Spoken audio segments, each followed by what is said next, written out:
So without further ado, I'm going to do a little quick intro for Linda. And I understand there might be some other special speakers along tonight too, who might, maybe Linda, once their names come up, you might be able to introduce them for us because I'm not sure who they are. So welcome everyone. I don't know where you are, but it's colder than -20 in Ontario, where we're zooming from the core place. So if it's warmer in your area, could you put your hand up so we can feel really bad that we're so cold where we are? Okay, so we're feeling really bad, okay? No worries. Warmth is in our heart and we feel it together as we have almost 100 people, I think, on. I'm gonna get started for you, Linda. And that warm Hawaii, aren't you? Yes. Here we are. So, dear Linda, co-founder of TheVirtues Project, a global initiative that inspires the practice of virtues in everyday life. Linda will share stories of how this Baha'i-inspired project has served First Nations in community building and healing, and the gifts Indigenous communities bring to the Virtues Project and to the world. Linda is an advocate, and if you've heard her speak before, you know she is. An advocate for positive social change and was named a cultural creative by Time magazine. She is a best-selling author and international speaker, has appeared on Oprah and many other television shows. To add to that, in the vein of Indigenous work, she has worked with many First Nations across the world, serving them in a humble way with the Virtues Project and helping them as they retrieve their culture and help heal their communities. She is the author of A Scent of Sage, and I will also put that in the chat for you, a novel based on her experiences with First Nations. So tonight, we warmly welcome you from wherever you're zooming from to Linda and other Indigenous friends and friends beyond who are with us tonight for a wonderful, warm evening. Welcome, Linda. And Brett, thank you for starting us off with music. You know how much we adore your music, Brett Smith. Thank you, Sharon. And I'd like to give you a little bit of an overview of the Virtues Project very briefly, and then share with you the marvelous magical experience that we have been privileged to have in connecting with First Nations people, first in North America and then across the world. You know, when we began this project, it came out of, in the sense of being Baha'i inspired. Baha'is are raised to believe that our lives are for the purpose of service. And that's really where our intention came from.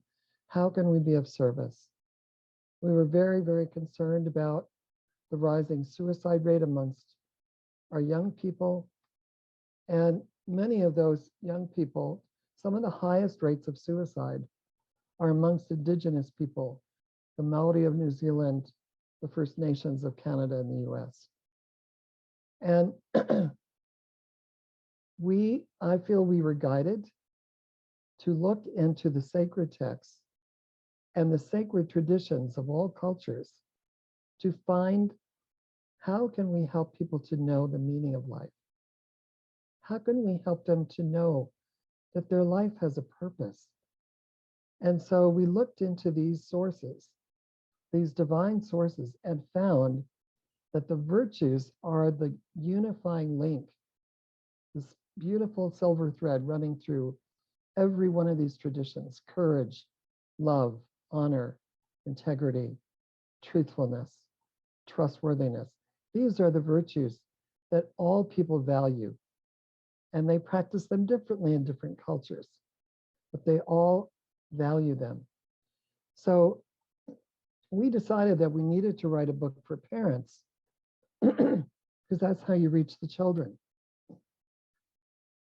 And just before that book was published, this is like one of the founding stories. I was walking across the deck to the quote office, which was really a garage, where my brother John Kavelin was laying out the Virtues Guide And all of a sudden, I had this premonition, and I rushed into the room, and I said to him, John, save it and turn it off. And he said, Linda, I'm almost finished. I said, just do it, John. Pulled my big sister authority. He rolled his eyes, but he did it. He backed it up. He turned off the computer, and there was this huge clap of thunder, and all the electricity went off for 3 days. There was a big storm blowing around our house in British Columbia. So the next morning, John and I were huddled over the wood burning stove. And we said to each other, now what are we going to do with this book? I said, I have no idea. We just focused on it one step at a time because we felt we were being guided to do it. And so I said, let's meditate, John. He says, I'm not very good at that. This is the former Disney Imagineer. I said, well, let's just get quiet and see what happens. Well, we were quiet for a few minutes. And when I said to him, John, did you get any particular thought? He said, yeah, something about Native people. And I said, what I heard was First Nations first. And there was another expression that I didn't understand at the time, but I certainly do now, Integrated Community Development Project. And my first reaction was, well, how are we going to get this book to Native Canadians? All they need is more white people telling them how to live. I was very concerned about how to do this and whether it was even the right thing. But, that's what came to us. And when the electricity came on and the heat came on, the first phone call we had was from a woman who said, are you the people with the virtues?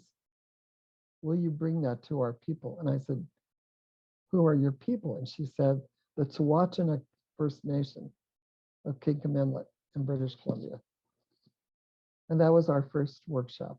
But Dan and I flew out and we did this workshop, and I was really petrified, to be honest. And I didn't know how it was coming across. We were there for 3 days, 3 to 4 days. And we were teaching from the book. How do you raise a child to be kind? How do you speak the language of virtues? How do you recognize teachable moments in your life and that of the child? How do you avoid shaming and instead name virtues? How do you set clear boundaries based on restorative justice? How do you honor your spirit, the spirit of your children, the spirit of your community, the spirit of your school, and the offering of spiritual companioning, which is to listen someone into their own clarity. So we were sharing those strategies. And at the end, a little woman came up and said, I'd like to walk you back to the cabin. And she said, I never thought I would say this in my life, especially to a white woman. But she said, you and Dr. Dan have reawakened the spirit of our people. You've helped us to remember who we really are. And that is the mission of the Virtues Project, to help people remember who they really are. Now, I want to read to you a passage from the writings of Baha'u'llah and tell you how it relates to this topic of First Nations and healing with the Virtues Project. Baha'u'llah said in his hidden words, I created thee rich. Why dost thou bring thyself down to poverty? Noble I made thee. Wherewith dost thou abase thyself? Turn thy sight unto thyself, that thou mayest find me standing within thee, mighty, powerful, and self-subsisting. Another thing that was said, particularly about the original inhabitants of the US and Canada and other countries, was by Abdul Baha, who is a very central figure in the Baha'i faith. And he said, attach great importance to the indigenous population of America. These Indians, should they be educated and guided, there can be no doubt that they will become so illumined as to enlighten the whole world. I'm going to share with you today how I saw that illumination. Because in reawakening the spirit, it means that you tackle the tough problems like racism and the loss of identity. Many of the people that we worked with had the experience of either being survivors of residential schools, which were put on by the churches, or they were the children of people who survived residential school. And those people lost their families, they lost their hair, all their beautiful long hair was cut off, they lost their names, they were given white sounding names instead of their beautiful, meaningful names. Many of them were abused. Some of them found that there were kind nuns and priests. We can't paint them all with the same brush, but there was a lot of suffering. To have your children taken out of your arms and put in a residential school and not allowed to come back to you. This is the white supremacy that is something that we now have a chance to heal because there's no hiding from it anymore. And the Baha'i belief in the oneness of humanity demands it. The end of racism, the end of white supremacy, and to honor the spirit of every one of God's children. I'm sorry, I'm preaching to the converted here, but because I know you believe that. But what I discovered is there was tremendous pain and trauma in many of these people. And so one of the ways we adapted the Virtues Project, which I think you would find of interest, is that we created healing circles. Now, in the First Nations communities, there were lots of healing circles. But when I observed them, I noticed people sort of emptying themselves, and then they'd go back more traumatized than when they came in. There was nothing to bring them back to themselves. It just seemed to release some of the pain, but at the same time, it didn't really change anything. And so we introduced a very simple idea, very powerful idea of using the language of virtues to restore each person that shared. And to this day, all of our virtues sharing circles and healing circles involve complete silence, receptive silence from a circle as each person tells their truth and speaks their pain or whatever, their joy, it could be whatever it is. And then at the end, they're given virtues acknowledgments. I see your purity, you've never lost it. I see your courage to travel that road. One time I was asked by this chief in Liard First Nation to give three retreats, one for the women, one for the men, and one for the youth. And she put me and the rest of them up in a lodge on the Alaska Highway near a beautiful hot spring. We had to go into the bush and find this hot spring. And I have never in my life heard such raw pain. And what happened is that I introduced myself very briefly. I briefly introduced the Virtues Project. And one of the men, they had been sort of forced to come and be with me, and they didn't know who I was from Eve. You know, the chief didn't really explain anything to them. She put them in a bus and they came down the Alaska Highway to this lodge. And then they walked into this trailer, this big trailer with a wood burning stove. And there I'm sitting with the virtues chart on the wall. And one of them starts mumbling and cursing. And we sat down and I gave them a Sorry, very, Linda, could you oh, speak a bit louder, please? They are yes, hearing it. I I'm appreciate wondering if I can turn I up my apologize. sound. No, that's helpful for me to know. Is that better if I just hold it right there? Yes. You know what? I'm going to try to, I'm going to exit. Whoops. I'm going to see if I can put my sound up for you.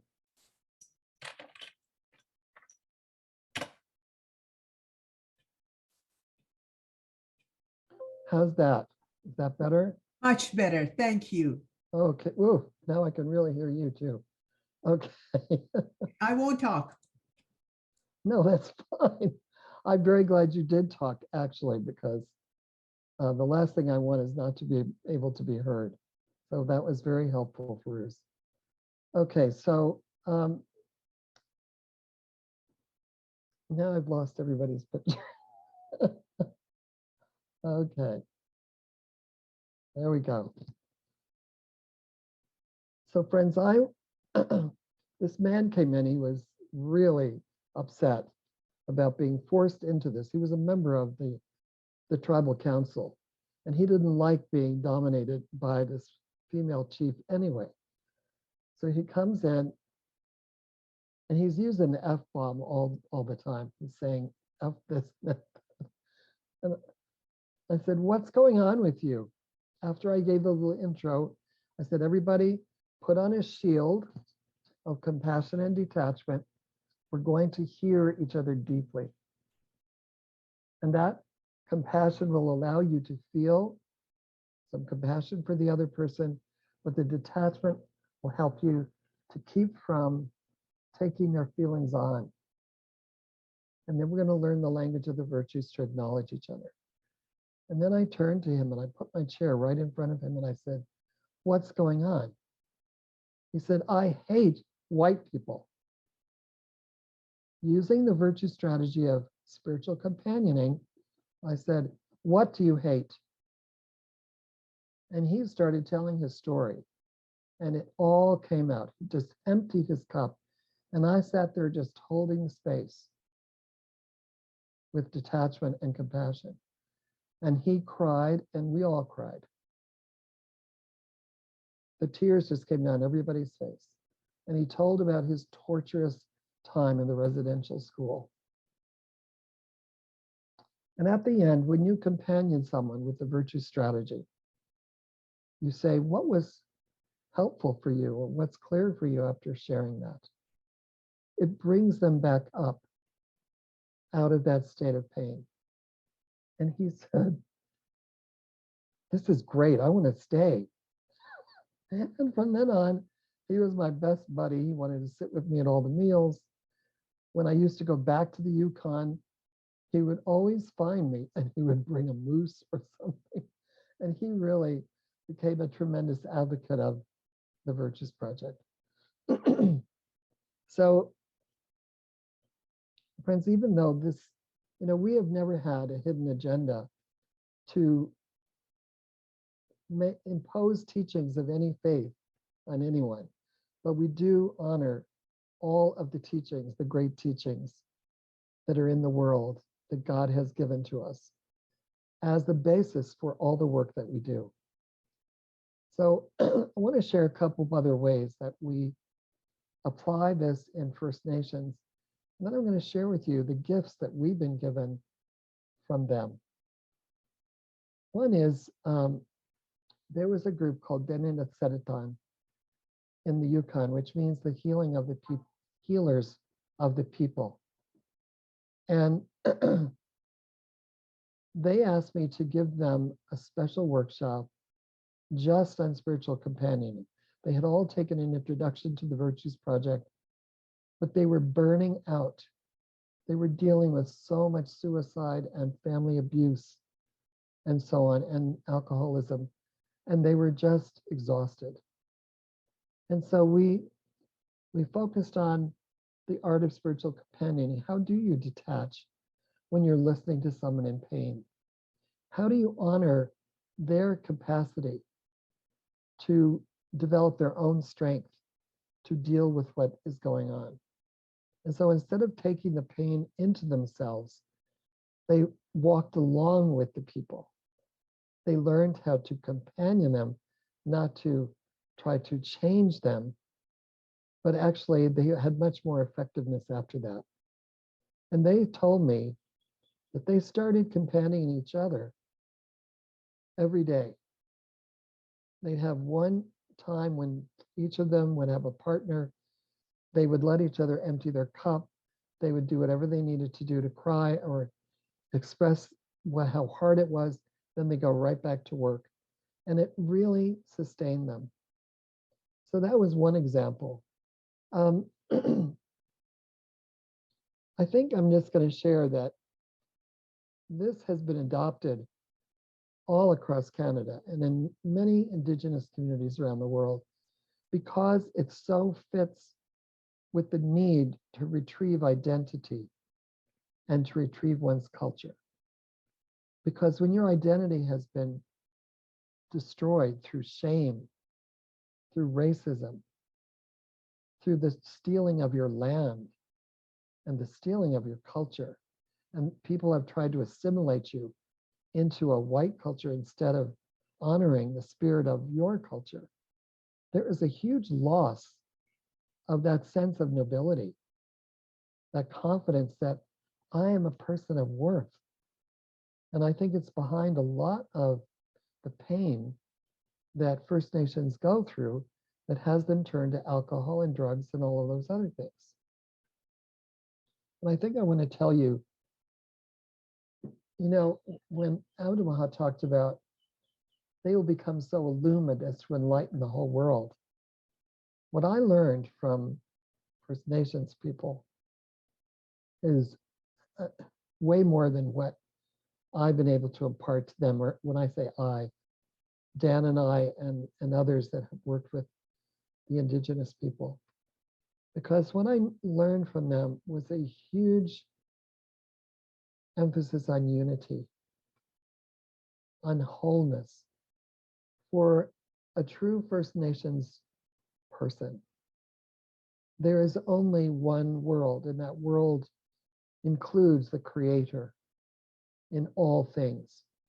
And so they see the reflection of the Creator in all of life, in all of nature.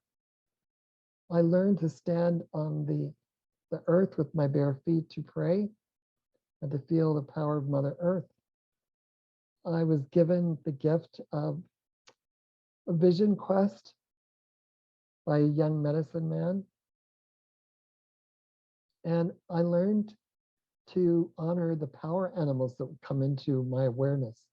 A lot of people will, when someone they love dies, they start to see hummingbirds, as I did with my brother John when he passed, or butterflies. And there are certain things we can learn if we start to develop our inner vision. I'm going to read you one more passage. This is from Abdu'l-Baha. He emphasized the importance of inner vision.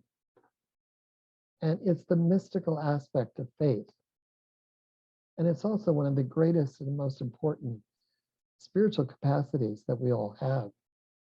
He said, we must thank God that He has created us for both material blessings and spiritual bestowals. He has given us spiritual graces, outer sight to view the lights of the sun, and inner vision by which we may perceive the glory of God. He has designed the outer ear to enjoy the melodies of sound and the inner hearing wherewith we may hear the voice of our Creator. We must strive with energies of heart, soul, and mind to develop and manifest the perfections and virtues latent within the realities of the world.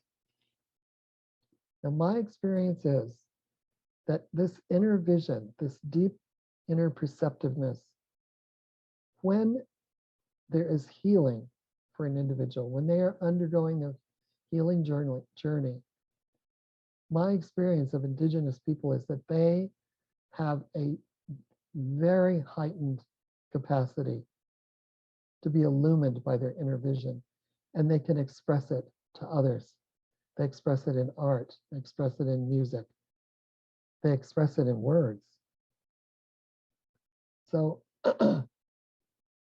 I met a medicine man, a young, very young medicine man, at the men's retreat that I was describing to you in that lodge on the Alaska Highway. I looked at him one day and I said, "Who are you?" I saw something in him. And he said, "You see me, don't you?" I said, "Yes, I do." And he said, "Let's go outside." And we went outside, and he told me that he was a medicine man, but that he had not announced this to anyone. He had not shared that with his people. Well, he became a very important part of my life, and he became an important advisor to the Virtues Project. He even flew down, we flew him down to Seattle for a gathering of master facilitators, and he gave me the personal gift of a vision quest. Yeah, I think I'll just leave it at that. It's quite described in my book, Ascent of Sage. But he told me, first we have to go ask the elders' permission. So Dan had driven me up to the Yukon to meet Robert, and we had to go to his ancient grounds that his people have had for 10,000 years in Telegraph Creek. And so he picked me up in his old blue truck and he took me down to Telegraph Creek. And on the way down there, I had this experience of a fox coming out of the trees. And it was like time was suspended. And that fox looked me in the eyes. And I felt something. I felt this connection. Well, we went down to Telegraph Creek. We spent the night in some of the fishing cabins. And in the morning, we went to see the elders. And they had tea for me and Bannock. And I asked their permission if I could do a vision quest on their land. And they all agreed to it. So Robert drove me back and left me alone in this wilderness. And I backed myself up against this mountain because I didn't want to be out in the middle of everywhere for the bears and all the other creatures to find. I was scared, but I really was intrigued. He said to me, "Linda, don't worry, because Grandfather Eagle will watch over you." He did a ceremony with me ahead of time. And then he turned into that inner vision and he heard something about what this vision quest was going to mean to me. And he said, "The Creator has a sense of humor with you, Linda. He said for you to catch the rabbit." He said, "I have no idea what that means." I said, "I think I do." So during my vision quest, I saw the fox in my mind. And there was Grandfather Eagle, who actually flew down, landed on a branch, and watched over me the whole time I was there. And when I saw the fox, I watched. And he didn't run around madly looking for a rabbit. He crouched down, she crouched down, and she was very contemplative and vigilant at the same time. She was peaceful, she was very, very alert and aware. And all of a sudden, a rabbit comes hopping by and she pounced and caught the rabbit. Now, my lesson there was, don't go running around trying to make everything happen. Wait for God's cue. Wait for God's guidance, and then go. Be decisive when it feels right to be decisive. Be patient and wait for that divine guidance. And that has helped me all the rest of my life. You know, I really don't, I have so many stories that we could be here for like 3 hours. But I guess I just want to say that we all have strength virtues. We all have growth virtues. those virtues that we need to grow, and we have the virtues that we already show. That is true of nations, that is true of cultures. To me, the culture of First Nations, who are very diverse, they all have different gifts. But in general, what I see is this tremendous emphasis on unity and reverence for all of life, which I really aspire to. There's tremendous courage in the healing journey for many of them, and there's great wisdom. So there's so much for them to teach the world, and so much with which they illuminate the world. I'm going to tell you something funny. One of my friends up there, in that whole northern area, became a chief. And he invited me to his camp along with some other friends. And I went, and we were sitting around the fire one night, and I said, "So Mark, what's it like being chief?" He said, "Well, there's a target on my back and arrows stuck in it." He said, "That's how I know my people are behind me." He said, "It's very tough to be a chief." Because in many cultures, I've seen this. In Fiji, I've seen this everywhere with indigenous cultures. The minute you rise up because they've elected you to be chief, like, who do you think you are? You shouldn't stand out from all the rest. I've seen that all over the world. And it's a matter of people trusting in their leadership. But I thought that was really funny. So I thought I'd pass that on to you. There are definite challenges, and there are for all of us. And so I wanted to share that with you. I really want to thank Buffy St. Marie for the song we started with. I love her emphasis on unity, and we are circling.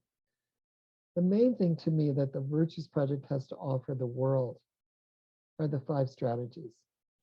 They are simple ways of making that great spiritual wisdom accessible in everyday life and in every single culture.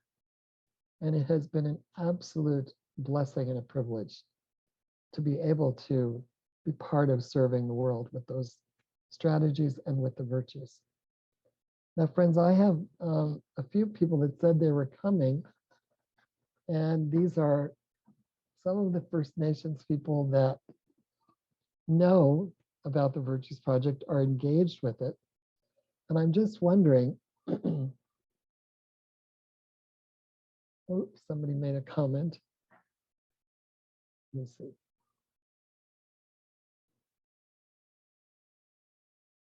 Oh my gosh.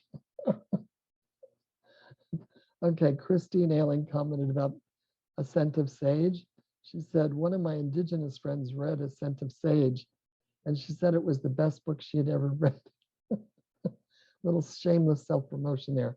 I do love my novel. It's the only novel I ever wrote. I'm just wondering if Tana is here. Tana, can you unmute yourself and speak up if you're able to? Oh, maybe not. I'm wondering if Ivan, if you are able to make yourself heard. Oh.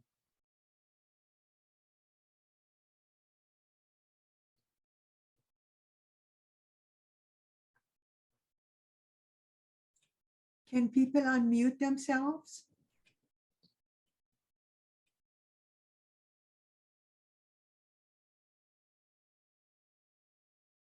I wonder if Skina is here. Hi.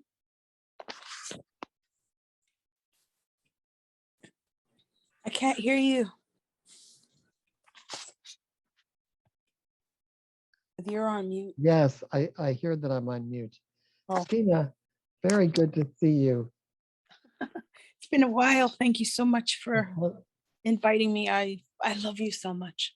I love you too, Skina. Can Thank you share your own experience with the Virtues Project? And first of all, who are your people?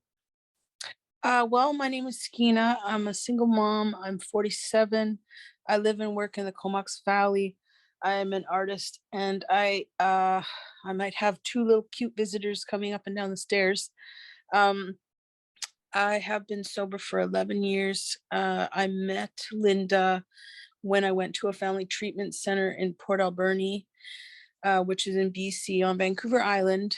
I'm Tsimshian and Cree and Giksan, and I grew up in Prince Rupert, BC, and I spent most of my life in Vancouver, maybe 25 years or something.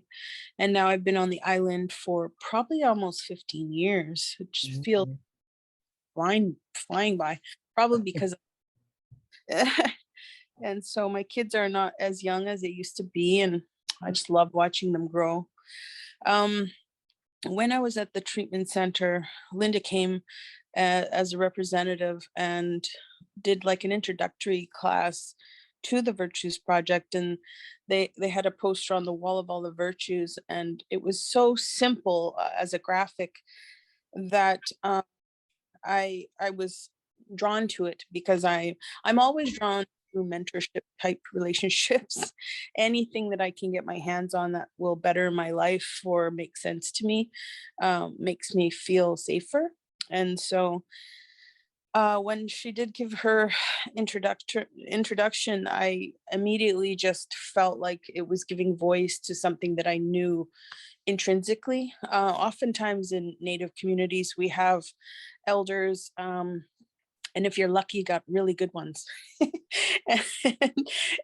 who impart information to you that gives you a sense of self, a sense of identity, a sense of belonging, a sense of your connection to the land, to your family. And yes, she's very correct about how how we've been mistreated as well as interrupted. We've just been interrupted, but at the same time, I think before contact, it wasn't perfect. Everywhere we are in the world, and everywhere we've been connected to, we hear their stories before contact in some Indigenous cases, but also in non-Indigenous communities.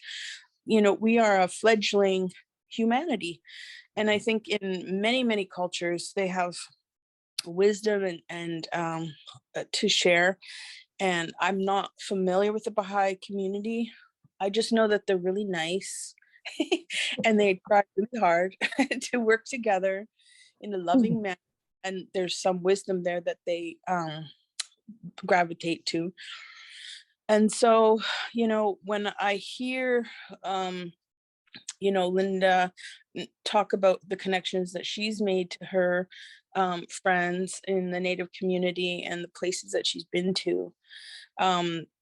We're not all perfect in terms of what our understanding is of, how we've been impacted in each area. It's very different. In the East Coast of Canada, it was one of the first places to be, in contact with settlers, and then on the West Coast, we were like the last. And so we all do have a shared kind of trauma in terms of displacement and things like that. I'll try to keep it brief because I think we all know that. But I think what I want to say is that something that we all share, that I recognize as somebody who is sort of on the bottom looking up. Oftentimes our role as Indigenous people has been kind of off of the periphery of good people.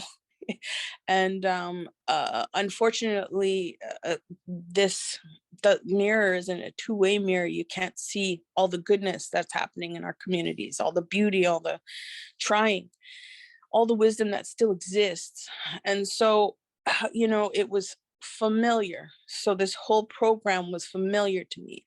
And the way in which they shared it was tangible. And it was something that I could use as a tool in my belt, and access and utilize on a daily basis. And so I wanted to say that, but also just I wanted to impart an invitation and also like gratitude, to just say, like, you know, when working with Indigenous communities, we're not all willing, you know, you've spoken about some people kicking and screaming to the table, not trusting. And I think I wanted to kind of go back to that. That's what we all share, is the fear of unknown. And for some people who've lived through trauma, without getting too deep into it, they fear connection. They fear Yeah. connection, fear attachment. And so that was one of the things I think that my mentor, I was telling her I'm at a crossroads. I'd like to either go to school or be a teacher, or, you know, have a studio and work on my art practice more, you know, on a daily basis. And, you know, and I feel like sometimes my upbringing, the way I was raised is kind of like a hindrance to my growth. And she was like, I don't know what you're talking about, you know, because from what I understand, you came from a very strong base. And I do. And what I wanted to say to her was, apprehension is what was passed down to me. Apprehension of being something else than what was preordained by your family. And, you know, being committed to my own growth, and kind of accepting that maybe at some point I have to cut the ties to some degree and go in a different direction. So this program, I feel, gave me some license to kind of own some things that other people don't understand, you know, about my own vision, about my own direction. And so, yes, there is fear and apprehension in all communities. And this course, or this program, can give people permission, it feels, to kind of go, you know, our way. And I think it's probably something that the Baha'i faith people also understand, because some people, they don't understand your logic or the vision that you see or the way in which you walk, but it works for you. And so I think at the bottom line is it comes from a good place. I would love to become a facilitator. So that's something I'm working on. I really, I do want to do it. So I'm going to try and, you know, part the clouds and make it happen. But, you know, that's how much I believe, I think, that this can do for people. And I feel like that's what it's done for me, is just giving me permission to kind of go my own way, and just accept some people are just on a different path. Some people are just, you know, yeah, some people are just not with it with you, and that's okay. So Skeena, I just really want to honor you for your courage to find your own path as an artist, as a teacher, as a person. thanks. And I really love that you've been so generous to come on and share that with us today. Oh, I'm honored. I'll do anything for you. I just feel like every time you come into my life, it's like a message from a really good place. So Thank you, Skeena. thank you. Stay in touch. I'm sure that facilitation training will happen this year, maybe. I hope so. Okay. Thank you. Thank you. I wonder if the other friends that came with me would like to say anything.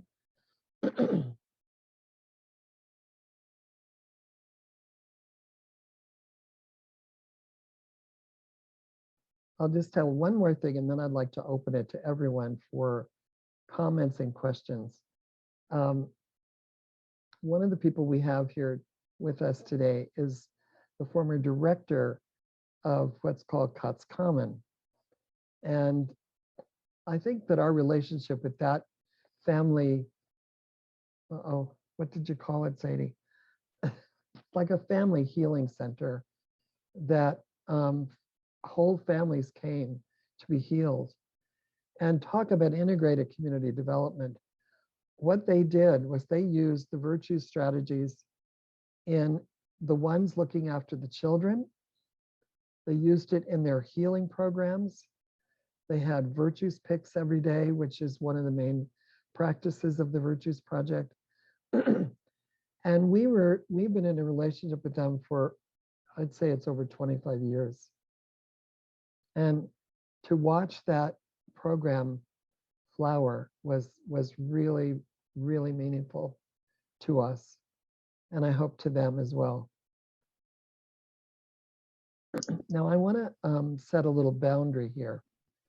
I notice when we have this gathering, there are lots of Baha'is here. There are other people who came as guests to this meeting. I'd like us to give them some space first.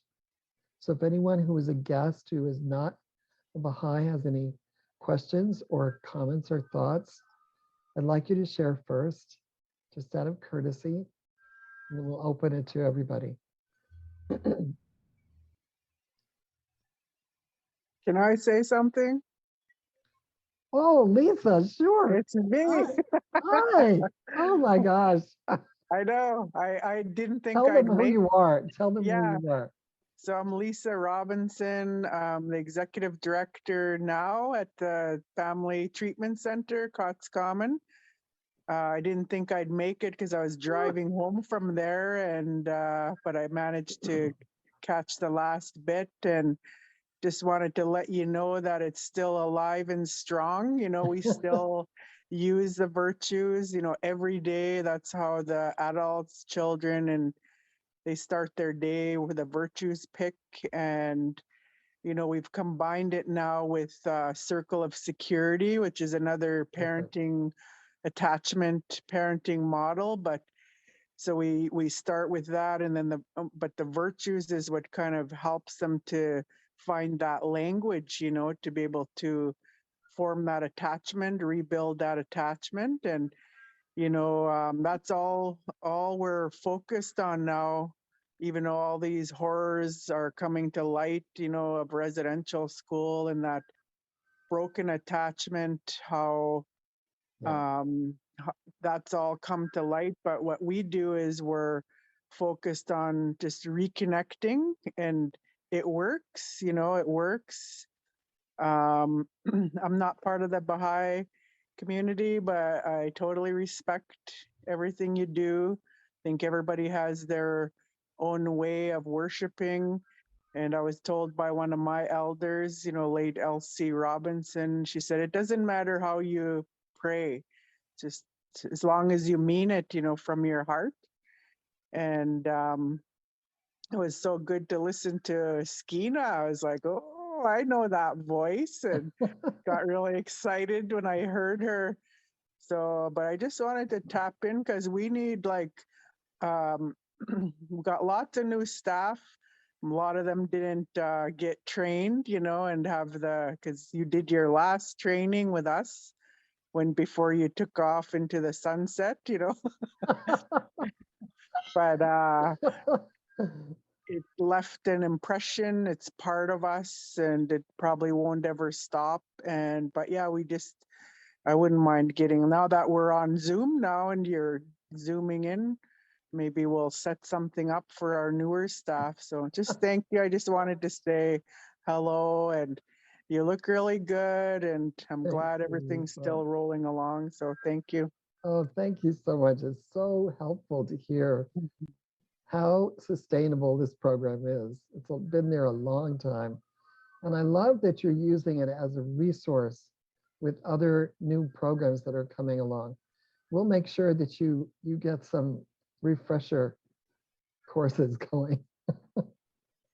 Lisa and Schema, I want to hop in. I really want to thank you for coming on tonight, because when you get the feedback from those who were involved in the project, it is so valuable. So thank you so much for joining us tonight and giving us that feedback. If there's anyone else from that circle, or as you said, Linda, maybe some invited guests, feel free to unmute yourselves or put your hand up. We'd love to hear from you. And thank you to all of our regulars who come every single Thursday to this.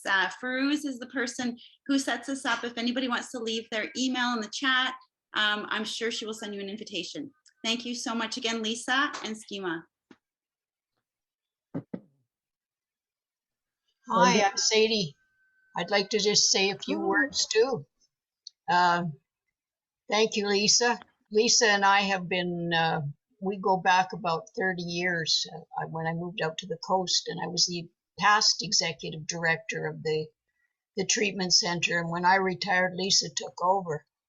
But I was fortunate way back in the beginning of my time there to meet Linda and to have them come up and work with our staff. And it was an ongoing thing for a number of years. We were able to get her to come. And like as Lisa said, she went off into the wild blue yonder. And, you know, it's, the Virtues program, I think the one measure of success by listening to Skeena, but there's another one I always remember. It was right back at the beginning. And this family had come in, and they were from the Lower Mainland, Vancouver area. And they, after, you know, we taught the Virtues as well as we could. And, you know, later on, it was about 5 years later, and they all got Virtues books so that they could take them home with them and work on the manuals and really practice it. And this lady phoned me one day, and she asked me, she said, "Can you tell me where to get another Virtues book?" She said, "We've worn ours out." And so that was such a good thing to hear, because you knew then she was really using it. So it's the Virtues part has been always part of the program. So thank you, Linda, and nice to see everybody here today. And Tana sends her regrets because she's not well. So yeah. Sadie, So thank you. Thanks for your faithfulness all these years to those Virtues. Thank you, Sadie. That's wonderful. Okay, we have a line now, Linda. So here we go. We have Azam, please. Okay, thank you. Buenas noches. Good night, everybody. Sorry, my English is poor. And Linda, it's an honor to know you. You don't know me. I learned from your project from someone else in Panama. I'm living in Peru. And I have your books in the family guide and the teacher guide in Spanish. I wish we had more books and more information in Spanish. And I just wanted you to know that you just can't believe how much it helps. Here we had the project with the Ministry of Education, and we we capacitar. You helped build capacity? We trained. You trained. Oh, good. Someone knows Spanish. Oh, sorry. We trained more than 5,000 teachers with the U.S. Embassy. And I used, it's a citizen project, but I used part of your guides. We had a group here in my house for many years with their mothers, and some of them even they became Baha'i. Then we had, I used it also in my voluntary works in jails and rehab centers for mujeres, ladies. So I have used it for many, many years. I'm really sorry we don't have more in Spanish, and I appreciate it. And your list of your virtues in this book, I made banners. I have in all the, because when you go to jail, they have different salas. I don't know. They all have these banners of virtues, because I really wanted them to know how rich they are. They should feel that they are rich, and they also should see other people as rich they are. So, you know, the relationship will be totally different when we appreciate ourselves and appreciate others. Sorry for my poor English. No, thank you. That's such a beautiful example of you using this with creativity and being in such service to your community, helping to build community, including in the prisons. You know what, my experience in the prisons has been very successful as far as helping people to remember they have all these virtues inside of them. And all they need to do is to bring them out is to practice them. So any given day, they could be completely transformed if that is their choice. And it's amazing to see these people, especially people that are in prison for life, violent offenders, they suddenly get some hope. I'm more than the worst thing I've ever done, you know. Shaheen, you've been quite patient. I don't know if any of the other guests would like to say something before the Baha'is do. Rhonda? I think this is a great idea if the guests could first ask their questions. دوستان عزیز اگه اجازه بفرمایید دوستان غیر بهایی سوالاتشون رو بکنن. Thank you. What she said. Okay. I don't have a question so much as I just wanted to just give a tribute of thank you. You have no idea what a mentor you have been to me my whole career. I have just finished, well, I'm not finishing, I'm now a consultant, but a Montessori educator. And I've been, in the last 10 years, a principal and administrator. And prior to that, I was an elementary Montessori teacher. And I don't know where your book, how it came into my hands, but it did very early in my career, probably around 1997 when it was first published. I don't know how I got it, but I'm on my second or third copy. And before the cards were available, I had a dear parent who made cards for my classroom. And the children started every day with choosing a virtue, and it became just what we did. And we had planners where they would write down their virtue of the day and how they would practice it at home and at school. And so this was just a tradition that became part of the fabric of my classroom. And when I became a parent educator, I would start with, what do you want for your family? What are your family virtues? And used it. And I've given it to so many parents over the years, and it sits on my desk as a principal and administrator with a very few books, I can tell you, but it's always there. And then every school I've been to as an administrator, I bought a copy for every classroom, and then bought a set of your cards, and then the Family Virtues, the project, and the guide. So I'm just so grateful to be here. And it just gives me great hope that this work will be used more throughout the world. And I love to hear how you have been using it. I didn't know the story of how you started and that you were in BC, which is where I'm sitting right now in Port Coquitlam. Oh. I've come back after 8 years away in the US, and now here I am, that you've done this work so deeply with the First Nations community. And I'm just so grateful to hear from the members of that community how much it has touched their lives. And just thank you so much. I want to do more and hear more, so I'll stop talking now. Rhonda, I love your enthusiasm for the project and the ways you've shared it so generously with the people in your circle. It means a lot to hear that. Thank you. Rhonda, I'm one who's had the book for 20 years also. I'm just going to go to Paulo. I saw Paulo was next and he put his hand down. Paulo, did you want to say something? Yeah, I mean, I just want something shared. Okay. Put your hand up. Is Paulo speaking, or who is speaking? Paulo, please go ahead. Thank you.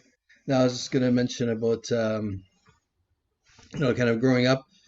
I mean, I had mentioned to the group last week that, I had studied about Buddhism. So I realized at a point in my life that I had attributed all these sense of self onto who I am, who I think I am.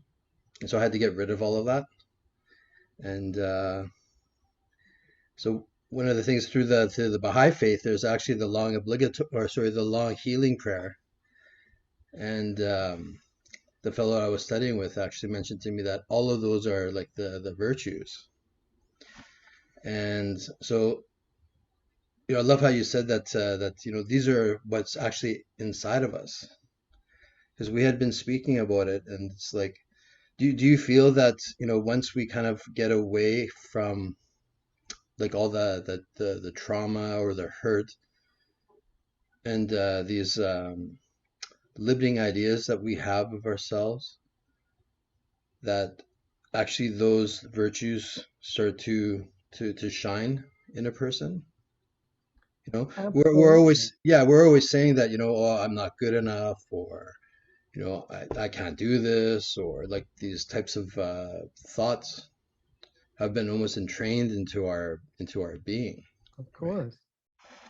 No, I think that's a very perceptive statement because, Paulo, the people who apply these 5 strategies are basically reparenting ourselves. We're reshaping our sense of our own identity. Because when there's trauma, you don't just throw it away. You can't get rid of it, but you can use it to hone down into your own compassion for other people that are suffering. You can find your confidence. You can find your purpose and your service. And so there are many ways that the virtues give us tremendous strength. They are our strength. And that's one of the definitions of a virtue, is our strength. So for me, it's kind of a process of little by little replacing those thoughts. When I have a thought of limitation, I believe that old narrative that I don't have enough, I'm not enough. I think, well, how can I be of service today? And then I'll be enough. That should be enough. So I also feel that everyone should have the practice that many of us in the Virtues Project do of a healing or connection circle with like-minded people who will, it's a safe place to share our story on a regular basis with people that listen and then just give us a virtues acknowledgement. It's like a lifeline. It really is. And there's many ways to heal. The 12-step programs are very helpful. But the healing is, it's really a process. And it goes on our whole lives, you know. I'm getting to a very advanced age now, and I am still having my teachable moments of doubt, you know, but for me, it's now a question of, Lord, what is my part? What is my place? What is my role? But don't let my ego pull me away from my soul. You know, one of the things that the medicine man said to me, Robert said to me, Linda, would you rather be driven by your ego or led by your soul? And that is the choice we make from moment to moment. Thank you for that really perceptive question, Paulo. Thank you. Thank you, Paulo. Shaheen, did you want to say something? Then we have Linda. I have something for El Salvador Baha'i school. No, Baha'i Rezvan school. Every people in Iranian people help for this school. El Salvador, this school is very damaged. Another making apartment for children. I talk for this. Somebody like help for this school. Rezvan school. I have picture there. This is. I don't know. I would be more than glad to translate for Shahin Khanum should she need. Shahin Khanum اگه بخواین من برای شما ترجمه میکنم. برای مدرسه رضوان السالوادور. بله بله. همه بهائی‌ها کمک کردن. بله بله. بهائی‌های ایران. بله بله. که اون مدرسهشون خیلی خراب بود. اصلا نه توالت خوبی داشتن، سقفشون خراب بود. خیلی فرصت نداریم. شما کمک برای اون مدرسه میخواین؟ آره. باشه. من ترجمه خواهم کرد. آره نوشت. Yes. Linda, please, then I will share that. Oh, thank you. I just wanted to say that there is a wonderful program going on in northern BC. And there's 2 people here on the Zoom today, Kathleen Bennett and Sean Seagren, who are just doing an amazing job with 7 First Nations communities. And it's so integrating it in the Virtues Project into their work with the communities there, from the children to the junior youth, to the foster parents, to the parents, to the, it's just amazing. And I'm hoping one of them will share a little bit about their experience and just how blessed I feel since I've been able to do this work. I traveled through the Caribbean taking Virtues Project to many of the small islands there and the communities there, and even a little island of Grand Manan in New Brunswick, and First Nations communities in Canada, and everywhere I've gone, the response of the participants to just being seen for who they truly are and being able to share safely and connect with each other on that human level of who we really are has just been so powerful. And I just want to say how grateful I am to be part of this amazing project. So thank you, Linda, Dan, and John. Incredible gift to the world. And to all the facilitators who've been working so hard around the world. Linda, I really hear your devotion. I've seen your devotion over all these years and all these different ways that you've been like a Jenny Appleseed, spreading the virtues strategies everywhere you go. And still you're doing that. It's wonderful. Thanks, Linda. If I may translate what Shaheen Khanum just said, she mentioned a school by the name of Rizwan, which is in El Salvador, and they are in dire need of help for projects such as your project, Linda. So they put the link on chat, so anyone who can somehow help with this situation, they could contact them. مرسی شاهین خانم، ترجمه کردم. ممنونم. Thank you. اگه پولاشونو میخوام بدم محفل ملی آمریکا میدونه این برنامه رو. ما نمیتونیم پول بگیریم اینجا، غیر بهایی هست، ببخشید. Thanks. So we have Miriam next. You want to hear from as many people? Can I just say something? Sure. Shaheen, we have Virtues Project facilitators in Central America and South America. And I would imagine that they would be willing to help you to come there, do some teacher training, work with the parents, work with the children. So if someone can put your link in, you could put something on the chat box, we'll try to connect you with those facilitators. We have, hundreds of facilitators around the world now, so it's just a matter of connecting. Please, everyone is help. This school is be good. Children, be happy. Yeah. And thank you for your service, Shaheen. This election in the Justin Huston election knows it for this program. Thank you so much. Miriam, can we go to you next? We'll connect you, Shaheen, okay? Hi, hi, Linda. Thank you so much for this presentation, and thanks so much to the guests, all of whom were so, so much information, and I feel that personal stories are so important for all of us to connect to each other, and for us to be able to connect to people that we might not be able to have access to on a regular basis because of whatever geographical reasons or COVID or whatever. Zoom makes it possible for us to have this kind of access to individuals that are in positions that we would probably, if we hadn't had a pandemic, would never be able to meet and hear their stories.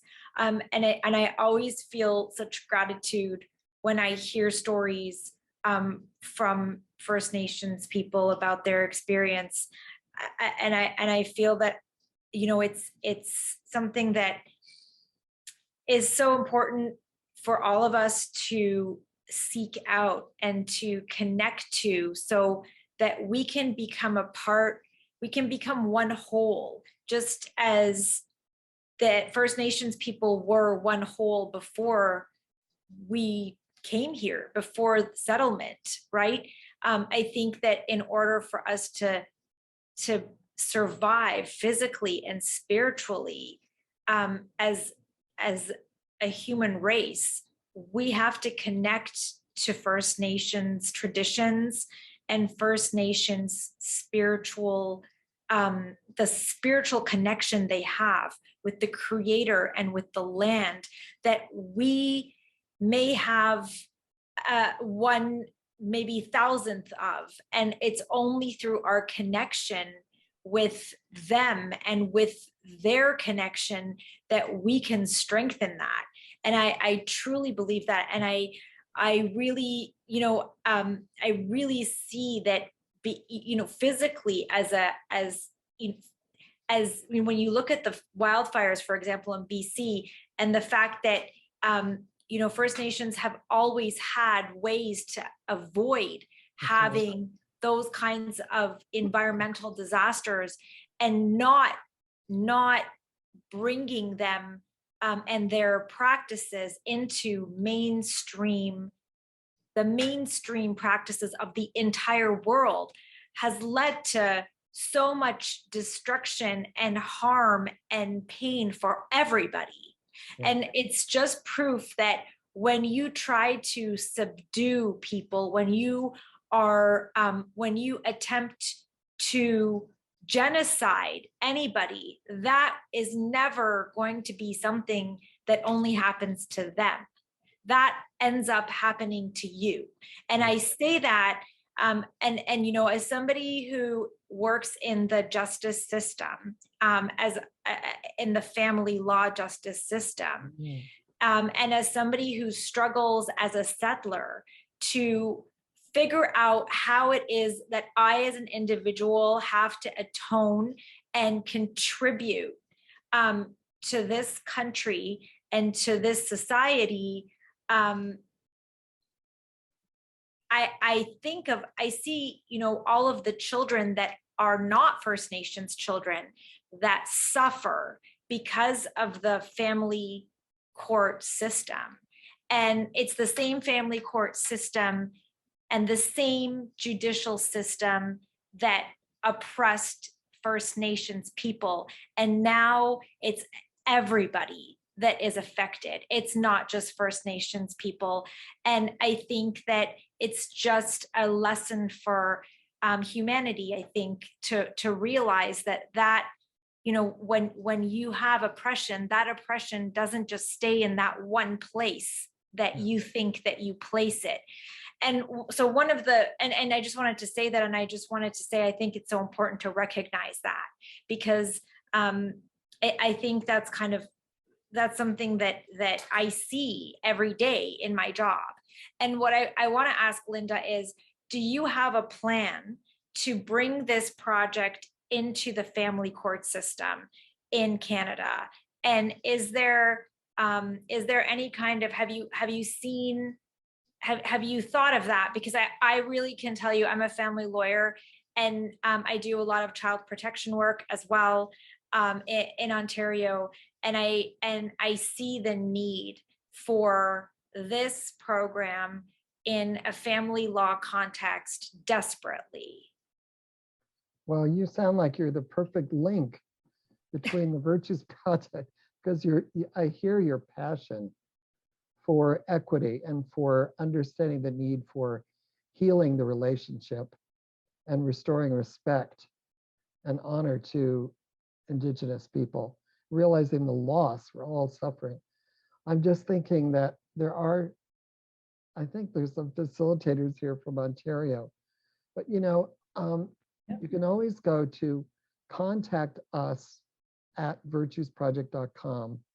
But I think Linda's a good person to connect with. Linda, I'm in Coburg. Yeah. I think the two of you need to talk. Absolutely. So you can find me. I'll just quickly say Linda9778 @gmail.com. And the other thing, Linda, I Put it wanted, in the chat box, honey, please. other people can't see mine. It just goes directly to AJ. So I don't know how to change that. I tried. But Okay. I just wanted to let you know too, Linda talked about having a core group that gets together regularly to share, to do a virtues pick together and do it like a sharing circle. And it's so healing. There's a group of us who have been doing it for over 10 years, these women. And we have grown so much together over those 10 years. We call it the How Are You Really call. And I think Linda is working on a program to launch a How Are You Really program soon, if rumors are accurate. So I'll put a plug in for that one too. And it's really a powerful experience. And as she says, it's not complicated, but it is so meaningful and powerful, and how we have learned from each other as we walked along with compassionate detachment. So thank you, Linda. Sure, you're welcome. Thank you, Linda. And Linda's going to email chat to me, and I'll put her email in the chat for everyone. We are drawing to the proposed close time, Linda, just keeping an eye on the time that we're close to 8:30, but we haven't heard from a lot of people, and I see lots of smiles and hearts. So Linda will take it in the direction that you want to go. I'd like to hear maybe one more comment, and then I'd like to do a virtues pick for this little community that we formed today. So I'm using my Virtues app. It's called Virtues Cards. It's an app you can get. And I'm just going to do a virtues pick when we're ready for that. Do we have one more thought or question? Does anybody have a question?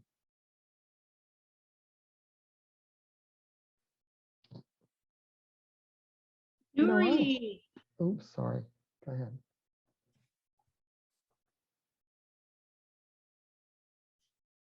Hi. Sorry, I was talking in mute. I make it so short. It's actually is the anniversary of my coming to United States almost 49 years ago.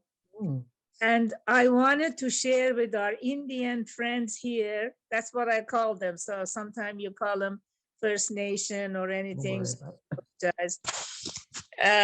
I enjoyed, you don't know how much we enjoyed movies about you in Iran. So kind of like I felt like I know you guys. And then when I came here and meeting you in many meetings, it's wonderful. So I just wanted to share this with you, that how I love you guys. Thank you. Thank you, Nuri. You know, there's one more thing I would like to say to the Baha'is here. I want you to feel free to use the Virtues Project as a resource for all the activities you do in community building, because it will help you with your children, it will help you with your youth, it will help you honor the spirit in new ways. And so I just want to recommend that.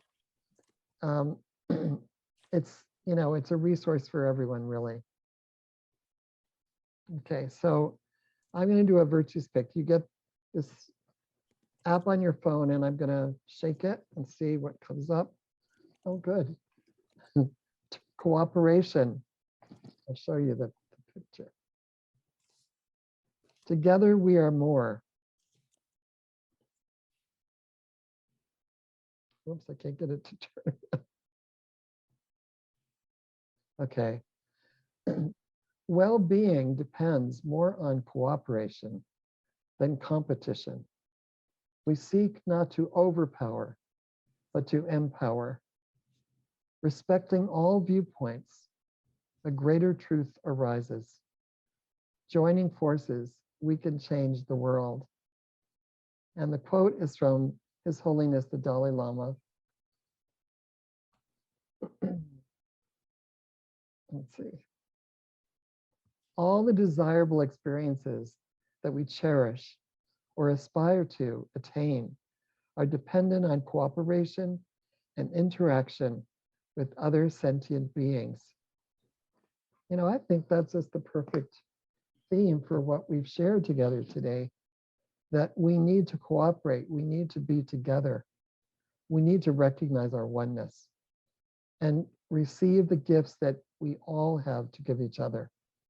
I really want to thank you all for your generosity of time, to spend this time with me and with each other, to focus on some healing tools and the gifts that First Nations have to give to all of us.